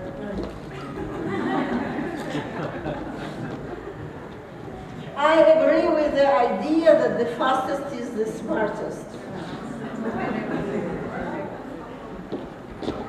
By the way, those who agree with this idea said Newton and Einstein were practically idiots. And based on those questions, I held research, it was on my Facebook through SurveyMonkey, and 70 people participated. And the answers agree very much with my conclusions. Quite many of the respondents often wanted to learn slower, not only at primary school, but even at university. The mean results of those items are above 375, 384. That's in Likert scale in 5-point system. Although approximately half of the respondents view themselves as fast learners, but they say that They don't believe that smart learner is a synonym of fast learner. And more than half of the respondents think that they like to think of the material and the study for some time instead of rushing somewhere. So I think that Georgia and many countries who have learner type like we have need a little bit to slow down. And I don't understand why do we have all the time to compete with somebody, in this case in the West. The main thing is that we learn and that we adjust to life and to international life including. And my conclusions are, fast learning is fit for the mass production, but fails to diagnose creative and gifted learners and support optimal development. By the way, my deep belief is that all students are creative unless we, teachers and parents, prohibit them by fast learning to be so. Has anybody ever thought why so many great minds, including Newton and Einstein, had problems in learning at school? Due to fast learning, exactly. The answer is obvious. Fast schools try to treat them as average. By the way, not only Newton and Einstein are not average. None of you are. We are all different, and we should be treated differently. But the fast education does not permit to do so, or makes it terribly difficult for the best teachers. And if you want to teach effectively and enjoyably, at least from time to time, please slow down. Thank you. Thank you for inviting me. It's a real privilege. I stand here before you as a victim of my English loss. I'm feeling very uncomfortable that it's the time it is, because I know we were scheduled to have finished 5 minutes ago. Nick insists that I can speak to you for 30 minutes and you won't mind, but I'm very uncomfortable about that, so I do apologise if you expected me somewhere else. I'm also blue-eyed and blonde-haired, but in my defence, this cost me a lot of money, so it's not real. And I have spent the last 24 hours hearing another language, not just Georgian, but also the language of English teaching. That's not my field. It's not my field. So Dina, who is a colleague and I like to think now a friend, has been speaking about L1 and L2, and I've nodded. And I don't know what she's talking about. And I do now. So I speak to you from a very different place in many, many ways. So I want to talk a little bit about some of that. But I am going to endeavour to make the connections with you, of course, because you've taken the time to listen. Okay, this is a picture of my building where I work. It's the Institute of Education in London. It has recently merged with University College London. And they are very prestigious organisations. They rank very high on all these rankings. And I do feel privileged to work there, but I am new to higher education. I've been a primary school teacher and head teacher for many, many years, and I still thrill when people call me doctor. So I'm going to talk about that. That building is an example, apparently, of brutalist architecture. It is, of its kind, the very, very best, apparently. Brutalist speaks for itself. It is, in my view, extremely ugly and a very difficult building to work in. But there you go. So I'm kind of there. Curriculum leadership. I'm studying that. I'm researching that at the moment because it is highly problematic. You've just been privileged to listen to two academics speaking to you about curriculum, about the ways in which to teach English is changing and theorising and developing. You've listened to a colleague talking about how fast learning and slow learning needs to be thought about. And I warm to all of that. The reality in the UK, which is all I can really speak about with any authority, is a victim of the very worst of any of that. And I want to, in my work, make a very strong bid now in contemporary UK to talk about curriculum. Because it isn't talked about. School leaders don't talk about curriculum. Teachers talk about their courses. Secondary school teachers talk about exams. Primary school teachers talk about child development. And there are developments and initiatives going on. But from 1988 in the UK, we've had a national curriculum. And people haven't talked about it beyond the requirements of the prescribed national curriculum. With that came examinations and standardised testing. Following that, in 1992, came a very public, national, pernicious inspection system of Ofsted. And when I was a local authority advisor, I became an Ofsted inspector and have worked within those systems. And then as a head teacher, worked within those systems. And I was a head teacher in a primary school for 5 years, and I hated it. I think I was quite good at it, but I didn't like it at all. And I learned that I'm a bit of a control freak, and I like things to be in my control, and being a head teacher was a very uncomfortable place for me to be. So I've learned about leadership from a position of problematising it and wondering why anybody does it. In the last 10 years, we have had a move in the UK towards greater school autonomy. More and more schools being opted out of both the national curriculum and contractual arrangements, legal arrangements for employing and paying school teachers and head teachers. It is a revolution in the policy and leadership of schools in the UK. In the last 2 months, there has been a new policy decision to make all schools across the United Kingdom academies. No national curriculum, no local control. So suddenly, schools have to talk about curriculum. There is no UK national curriculum going forward. The problem is, no one's got any language to talk about curriculum. We don't have a curriculum. So in a way, what you have just seen demonstrated on this podium is a problem in the UK. We don't get it. There isn't enough talk about it.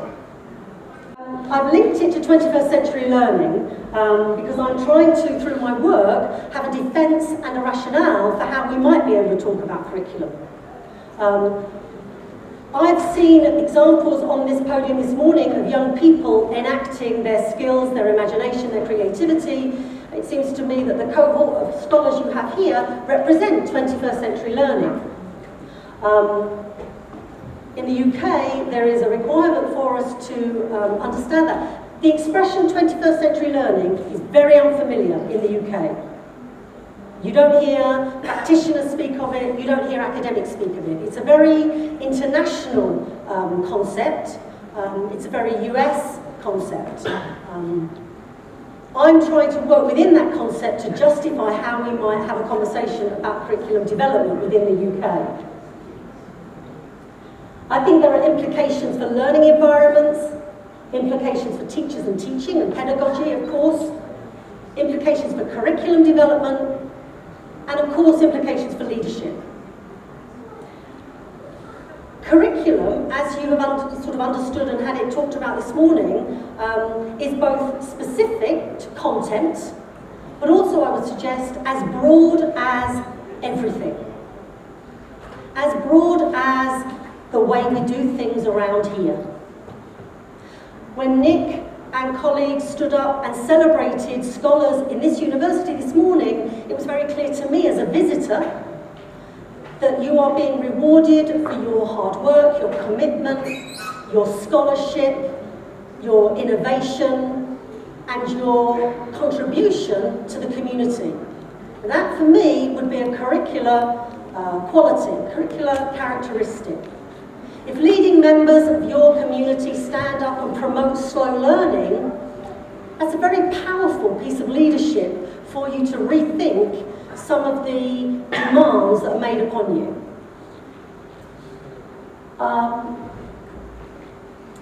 I'm going to start by making a very strong case for curriculum leadership to be something in and of itself. So I've already said it's not talked about in the UK. Curriculum development isn't talked about as a leadership phenomenon. What we have instead, arguably, is head teachers, principals of both secondary and primary. It's an increasingly complex world. It's increasingly one in which there are no certainties. The language for the last 3 decades has all been about accountability and logic. Professional responsibility has been consigned to the margins. One scholar, Kieran Sugru, has done some research recently, and he's quite powerful. He's Irish, and he's a poet. He speaks in very flowery, very articulate scholar. And when he speaks and when he writes, it's quite powerful. So he speaks about how school leaders have been part of an asphyxiation of the curriculum. It's been squashed, it's been denied. People don't talk, there's no air, there's no breath in it. He talks about scripted leadership. To be a good principal in the UK is to follow what Ofsted wants to find in your schools. He talks about school leaders as conduits for a prescribed curriculum. All they're required to do is allow for subject leaders to deliver the language of fast learning, the language of prescription.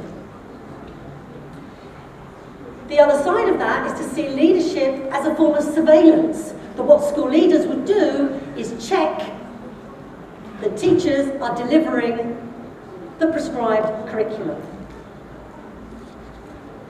And in that imagination and imagining of it, being held to account becomes a performance. All it's about is doing what Ofsted are looking for, getting students through prescribed curriculum to pass a standardized examination. And in a climate of no trust, you get an increased climate of technologies of control. About 10 years ago, I did some research on school autonomy. And what we observed was schools who were given more freedoms took their freedoms to be more prescriptive. There were all little mini Ofsted inspections going on, because the only way in the UK that people can feel confident is to be sure that they are following the script. I don't know how it is for you in Georgia, but certainly at home there's a huge paradox and contradictions. The government talks about freedom, whilst at the same time being very, very clear and very narrow about what it expects. High-achieving schools, those whose children succeed in standard tests, are given greater freedoms. One argument could be that schools who are struggling and tripping up need permission to be inventive and innovative. But in the UK system, they will be less likely to be in that position. So one of my key arguments would be that there is an imperative for talk about curriculum. So when I'm talking about talk and about dialogue, yes, I'm inevitably talking about English because that's my context, but I'm not talking about it as a language so much as a reciprocal conversation, a dialogue. And I would argue that if we do that, we go to the heart of what education is about. We have to talk about its purpose, and we develop a greater sense of who we are as professionals. I meet in the course of my day many head teachers, principals, and they will talk about power and authority and promotion and standardization and accountability. They won't typically talk about professionalism, and they won't have conversations that reveal a creative element to it. So my argument would be that to reclaim school leadership, to make it about dialogue, to make it about talking, to be very clear about what purposes are. When I go into primary schools in the UK, and of course I only go typically into primary schools that feel confident, because otherwise they wouldn't invite me in. But typically primary school teachers, so I'm talking about schools for children aged between 4 and 11. Many head teachers in those schools can talk about what they're about, what a good education is, what a good student, what a good pupil is. Secondary school, typically, the principals don't talk so easily about that. They talk systems, they talk about delegation and leaving it to the subject leaders. It's much less likely that they would see their role as being able to talk about what the purpose was, because they'd say the purpose is prescribed. We have a responsibility for our children to pass the exams, the fast learning. And I'm not suggesting that they're wrong. I'm suggesting it's complicated and that we have, because of 21st century learning, we have to reclaim the conversation. Our responsibility as school leaders must be more than simply getting the children through the next step and never questioning the next step. I think that is emphasising our professionalism. And I think that has to be in a context of trust. Teachers and principals in the UK are trusted very strongly on a local level. Typically, parents like their children's school. They love the teachers and they respect the head teachers. The conversations nationally are not about trust. The conversations nationally are about Ofsted inspection, standardised testing, league tables. So we have to develop that conversation, I think. So I would advocate a dialogic leadership, a leadership of conversations and relationships that emphasise collaboration and transformation.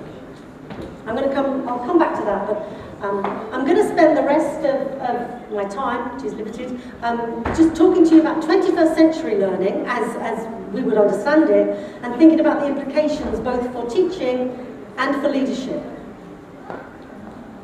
Now I know I'm talking to the converted. You are 21st century learners. What it is you. What the theories and the research say, I mean it's partly fitting you in to some of this rhetoric perhaps. All the OECD countries have been revising their learning goals to take on less about subjects and more about ways of thinking, ways of working, tools for working, and living in the world. And I'm very struck by, again, a paradox that I think is common in contemporary discourse, in which you have technology and talk about the future in a context in which many of our classroom imaginings are 19th century. So the fabulous sketch that we watched had a sense in which there's a teacher and there's a class. And that's what we remain familiar with. So there is a paradox, I would suggest, there. So we're looking at things like creativity, innovation, critical thinking, ICT literacy, global citizenship. This is the language of 21st century skills. One study of survival, I think it's very interesting, survival. So in the fast learning context, it's about survival. So 7 survival skills, including collaboration, networking, curiosity and imagination, critical thinking and problem solving. You've already heard it argued that we rid our children of creativity through our schooling and our parenting. It's quite a radical idea, but it's very well documented to be true. And here we have Curiosity and imagination being seen as a survival skill, when arguably it's an innate skill of human beings, but our systems and our education require it to be a matter of survival. You may be familiar with ideas like learning dispositions, the 4 R's or 5 here. Resilience, resourcefulness, reciprocity, the learner and the teacher, having an understanding, having a dialogue. The 4 C's, another way of doing it, creativity, critical thinking, communication. This is the language of pedagogy of the 21st century. But I would suggest it's hugely problematic. I'm just going to unpick very quickly creativity. We talk about creativity, it's a good thing. We kind of think we know what it is. When you read about it and you theorise it, a key problem is defining it. It's one of these things, it's a common sense thing, but when you actually start to explore it for curriculum and for pedagogy, it's hugely problematic. For example, it's often associated with art and history and language. Any mathematician in the room would argue very strongly that mathematics is absolutely creative. So definition is hugely difficult. We have the paradox of desirability. Arguably, we saw some creativity in that scenario this morning, but it was imagined in terms of iconoclastic. It's upsetting to teachers. Teachers say they like creativity, and then the minute a child comes up with something they didn't think about, or isn't in the prescribed lesson plan, they get agitated and they get uncomfortable and it's closed down.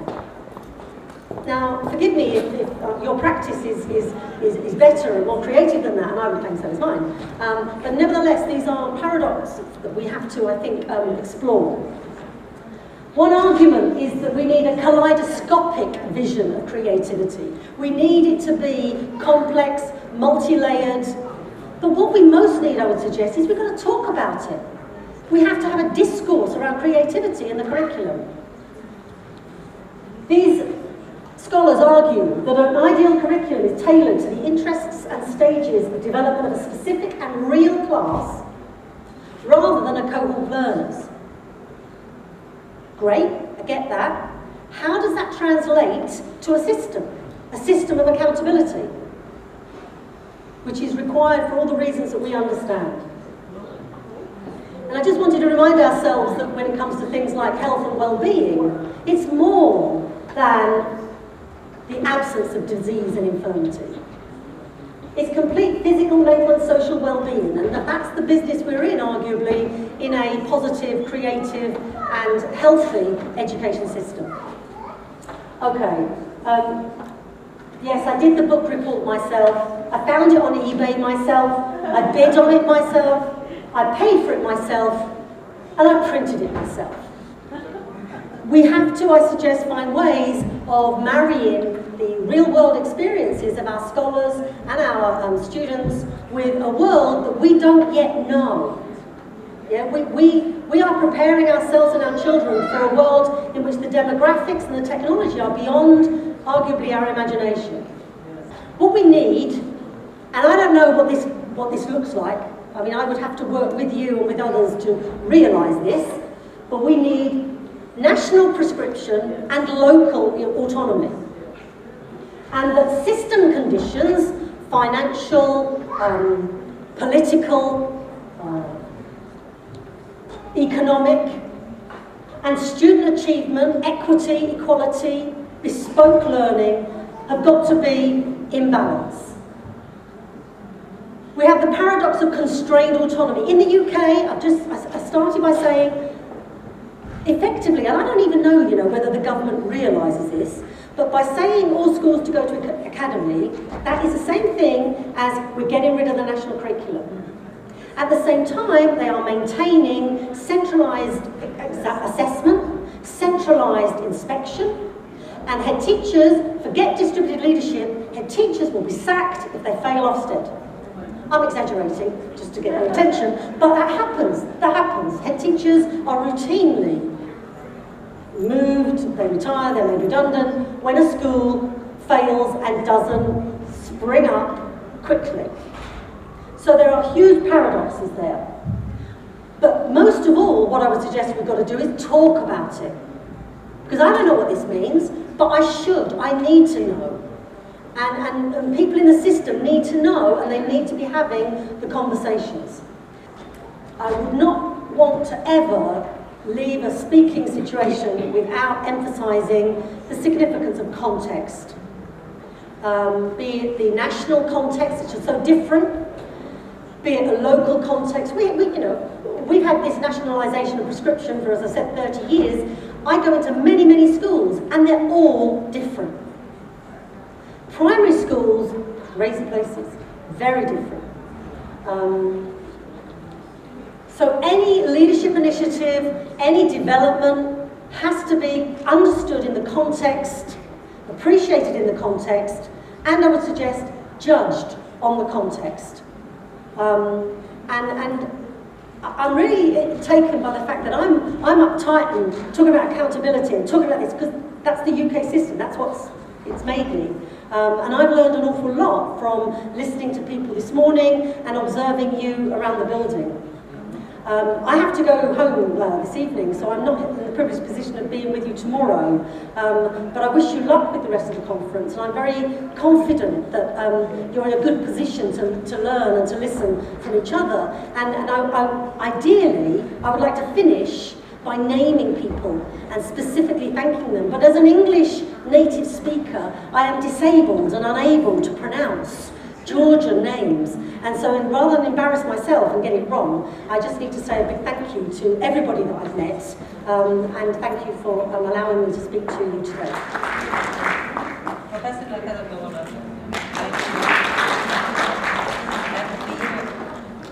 thank you so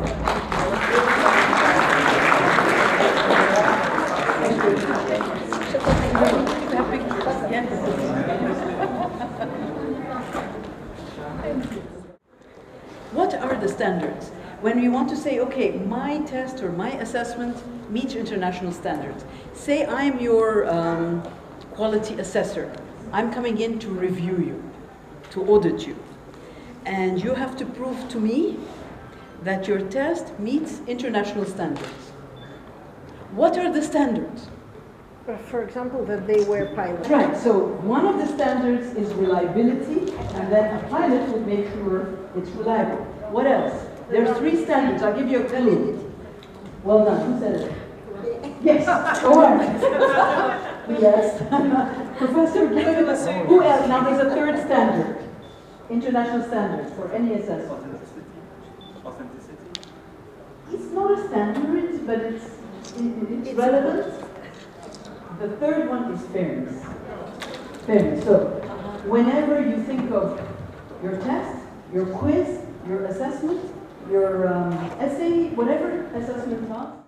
This is, well, first of all, I want to show you the slide number 2, presentation content. This is definition of business English, what is business English, and we're going to define it.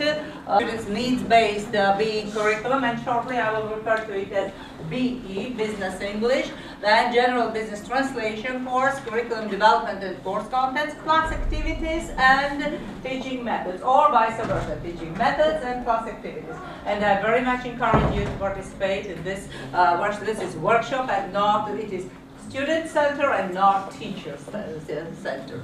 So, well, this is, of course, we all understand that you have to take active part in business negotiations, in discussions, your future possible advancement in life, generally. I mean, so because there is, I mean, besides humanities, we're all focused on doing business, on doing something. So, which means generally we refer it to as business English.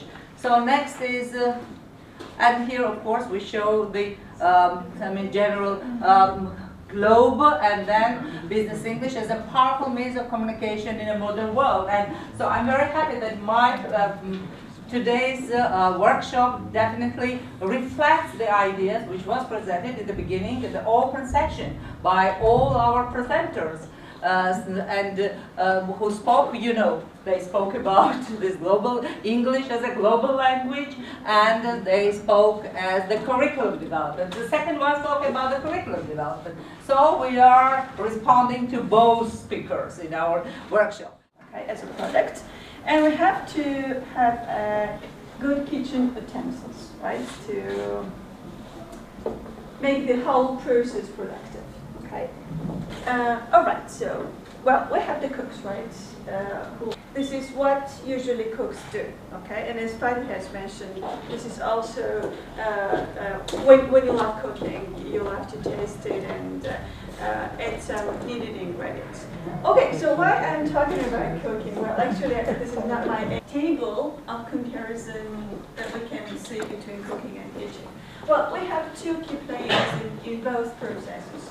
So we have cook in the kitchen, and we have a teacher in the classroom.